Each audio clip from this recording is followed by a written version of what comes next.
Class 11th के पहले chapter में हम लोगों ने देखा था आज़ादी के पहले की भारतीय अर्थव्यवस्था को, जहाँ पर सब कुछ यही कहा जा सकता है कि सब कुछ चुनौतीपूर्ण था। इसके बाद जब भारत आज़ाद हो गया तो सन 1850 से 1890 तक की जो भारतीय अर्थव्यवस्था थी उसको हम लोगों ने दूसरे चैप्टर में देखा। इस बीच हम देखते हैं कि कृषि के मामले में तो बहुत ही आगे हो जाता है हमारा भारत। उसी के साथ-साथ उद्योगों में भी हम देखते हैं कि औद्योगिक नीति आती है और इसके अंतर्गत बहुत सारे सुधार करने का प्रयास किया जाता है। परंतु इसी बीच हम देखते हैं कि भारत को जब बाहर से कोई सामान आयातित करने की आवश्यकता पड़ती है जस्ट लाइक पेट्रोल वगैरह, तो जब वो पेट्रोल वगैरह बाहर से मंगाता है तो उसके लिए वो उन बाहर के जो देश हैं उनको कर देता है, मतलब पैसा देता है, जो भी है डॉलर वगैरह। अब 1980 के आते-आते ऐसी व्यवस्था, ऐसी समय आ जाता है कि बाहर से जो पेट्रोल आ रहा है, उस पेट्रोल को 15 दिन तक भी आने के बाद, मतलब जैसे 15 दिन का पैसा नहीं था, ऐसा सिस्टम रहा। मतलब कि पेट्रोल आदि जो आवश्यक वस्तुएं थी उनकी आयात के लिए 15 दिन के भुगतान योग्य भी हमारे पास पैसा जो है नहीं बचा हुआ था। हम देखते हैं कि 1980 के आते-आते जो हम कर कलेक्ट कर रहे थे वो, और जो हम व्यय कर रहे थे वो, उसमें हमारा व्यय अधिक हो जाता है और हमारा कर जो होता है वो कम हो जाता है। इसकी पहले की जो कहानी थी उसको हमने खत्म किया था निष्कर्ष से, जो कि था कि प्रथम 7 वर्षीय योजनाओं में प्रगति बहुत ही अच्छी खासी हुई। हरित क्रांति के फलस्वरूप भारत खाद्यान्न में आत्मनिर्भर हो गया। अपनी अंतर्मुखी नीति के कारण सशक्त निर्यातक तो भारत न बन पाया। इसी कारण आर्थिक नीति के सुधार की आवश्यकता हुई और इस वाले चैप्टर का जन्म हुआ।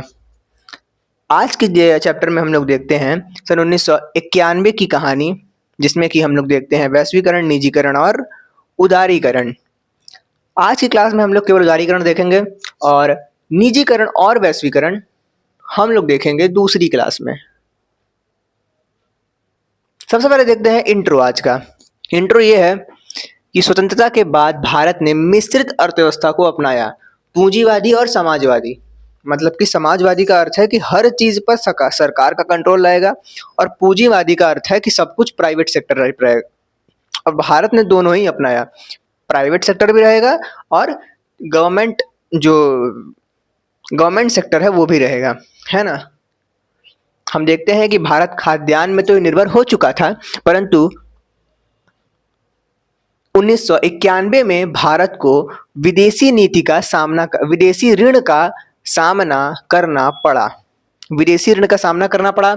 सरकार विदेशी ऋण के भुगतान करने की स्थिति में नहीं थी। पेट्रोल आदि वस्तुओं के आयात के लिए विदेशी मुद्रा रिजर्व 15 दिन के भुगतान योग्य भी न बचा था। आवश्यक वस्तुओं के कीमतों में वृद्धि होने लगी। अब सरकार ने कुछ नई नीतियों को अपनाया और उन नई नीतियों को हम लोग पढ़ेंगे आगे। हम देखते हैं कि जो संकट का जो भी उद्गम है उसकी कहानी शुरू होती है सन 1980 के दशक में, अर्थव्यवस्था के अकुशल होने के कारण। 1980 के दशक में अर्थव्यवस्था जो है वो काफ़ी गिर जाती है। सरकार का टैक्स और सार्वजनिक उद्यम के द्वारा फंड कलेक्शन होता है। ये तो सबको पता है कि जो टैक्स लेती है सरकार, और हमारे पास लिखा हुआ है सार्वजनिक उद्यम, मतलब कि जो गवर्नमेंट सेक्टर्स थे, जैसे कि प्राइवेट सेक्टर होता है तो वैसे गवर्नमेंट सेक्टर भी था, जैसे कि एसबीआई हो गया, है ना। तो एसबीआई एक तरीके गवर्नमेंट संस्था है, तो वहाँ से भी तो गवर्नमेंट को पैसा मिलता है। और दूसरा है कि गवर्नमेंट हम लोग से कर लेती है, उसका पैसा उसको मिलता है। तो ये 2 चीज़ें थी और वहाँ से उसको फंड कलेक्ट मिलता था। जब व्यय आय से अधिक हो गया तो सरकार ने उधार लिया बैंकों से, जनसामान्य से और अंतर्राष्ट्रीय वित्तीय संस्थानों से, और यहाँ से उधार लेके इसने अपने जो घाटे हुए हैं उसका प्रबंधन किया। उधार लिया, अभी तक कहानी ठीक चल रही है। परंतु हम देखते हैं कि इस अवस्था में सरकार को राजस्व से अधिक खर्च करना पड़ा। स्थिति बहुत खराब हो गई।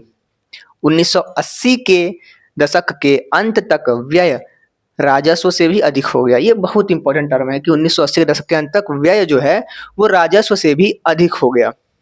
अब भारत ने अंतर्राष्ट्रीय पुनर्निर्माण और विकास बैंक IBRD या फिर कहें तो विश्व बैंक तथा अंतर्राष्ट्रीय मुद्रा कोष का दरवाजा खटखटाया।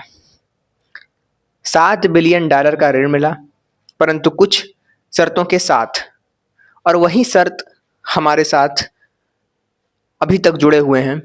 अभी तक जुड़े क्या मतलब कि पूरी जो हमारी आर्थिक व्यवस्था है उसको पूरा बदल कर रख दिया इन चीज़ों ने। इसके अंतर्गत जो बाहर से सामान आने पर आयातित शुल्क था उस शुल्क को खत्म कर दिया गया। जो बहुत सारी जो नीतियां लगा रखी थी हमारे गवर्नमेंट ने उसको भी इसके अंतर्गत खत्म किया गया। हम देखते हैं कि भारत सरकार उदारीकरण करेगी ऐसी शर्त मांगी गई।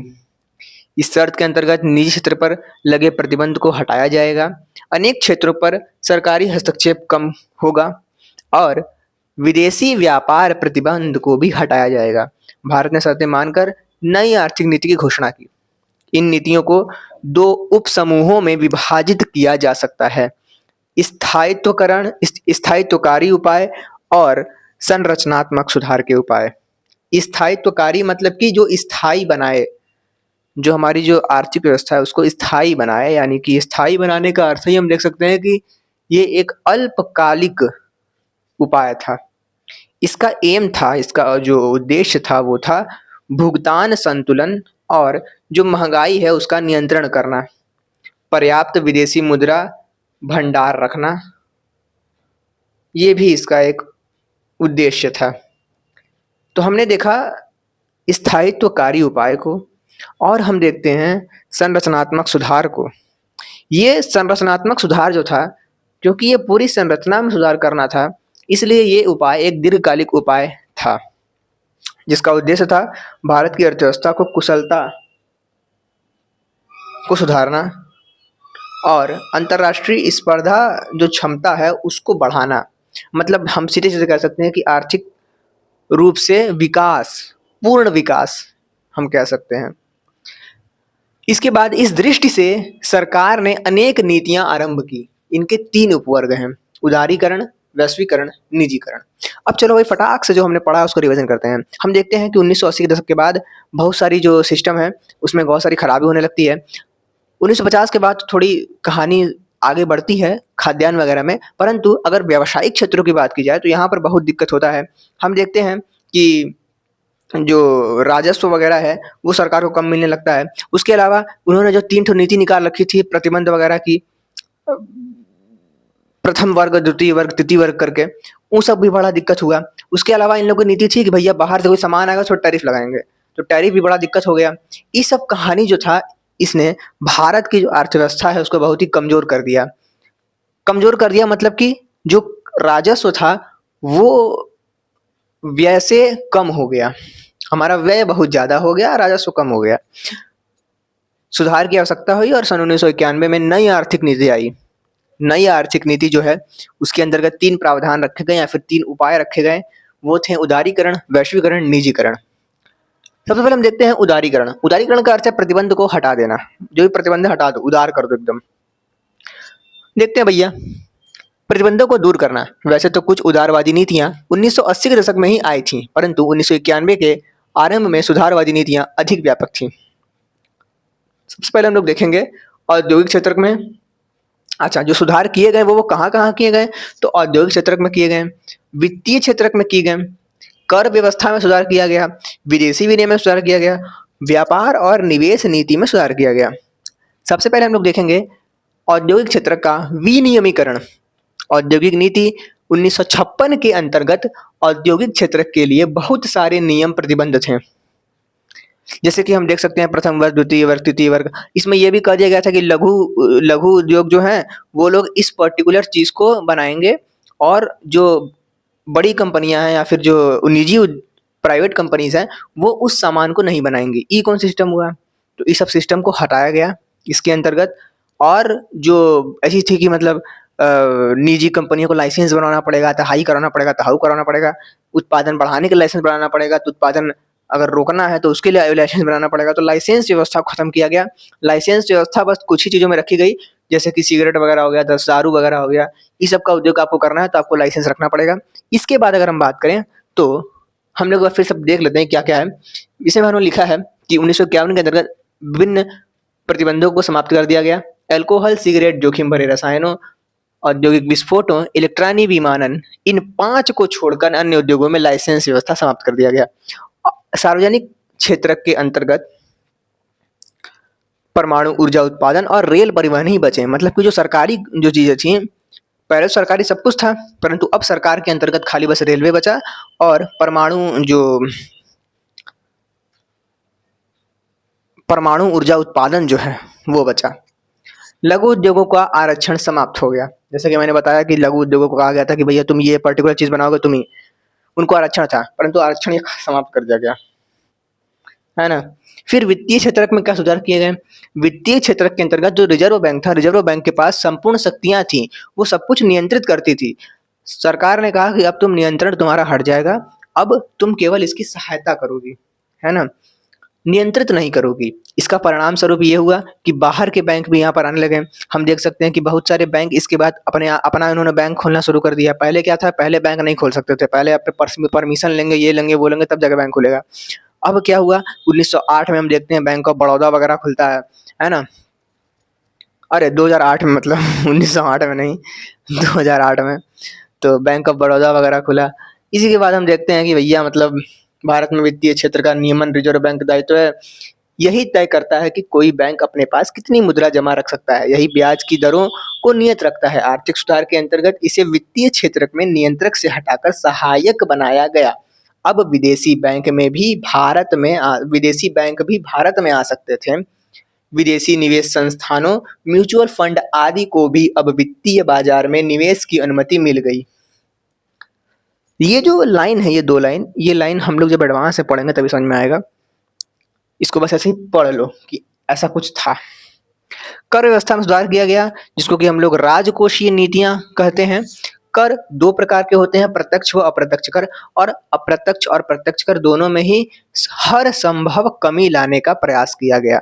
हम देखते हैं कि प्रत्यक्ष कर व्यक्तियों की आय तथा व्यावसायिक उद्यमों के लाभ पर लगाए जाते हैं।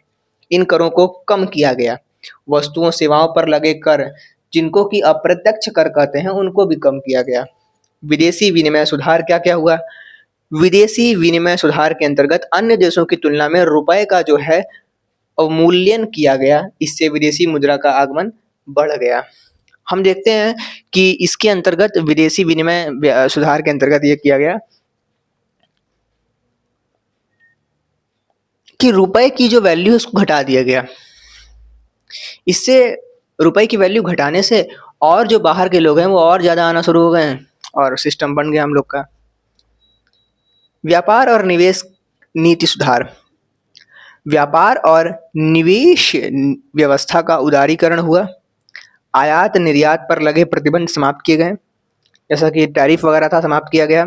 आयात शुल्क कटौती हुई। अच्छा, आयात शुल्क कटौती यहाँ पर हुई। आयात निर्यात पर लगे प्रतिबंध को हटाया गया। अच्छा, प्रतिबंध मतलब कि कुछ कुछ चीज़ों का एकदम रोक था, जो कि बाहर चीज़ें नहीं आएंगी, तो उनको हटाया गया। उसके बाद हम देखते हैं कि कुछ उद्योगों को छोड़ अन्य सभी उद्योगों में लाइसेंस व्यवस्था समाप्त की गई।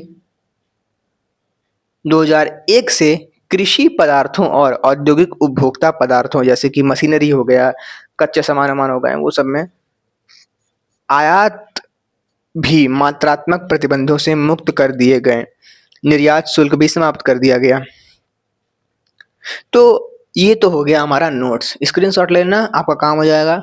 उसके अलावा हमने आज यही देखा भैया, उदारीकरण हुआ। उदारीकरण के अंतर्गत हम लोग देखते हैं कि औद्योगिक नीति में सुधार किया गया, कर व्यवस्था जो है उसमें सुधार किया गया, विदेशी विनिमय में सुधार किया गया, विदेशी जो नीतियां थी उनमें सुधार किया गया, विदेशी नियमों के अंतर्गत जो टैरिफ वगैरह था उसमें कटौती की गई, और भी बहुत सारे सुधार थे, जैसे कि वित्तीय क्षेत्र में सुधार, कर व्यवस्था में सुधार। तो ये सब सुधार किए गए, ये सुधार आवश्यक है। उसके बाद बात की जाए तो कल हम लोग देखेंगे निजीकरण और वैक्सीकरण, और 2 वीडियो में सब चैप्टर खत्म हो जाएगा। चलिए मिलते हैं नेक्स्ट वीडियो में।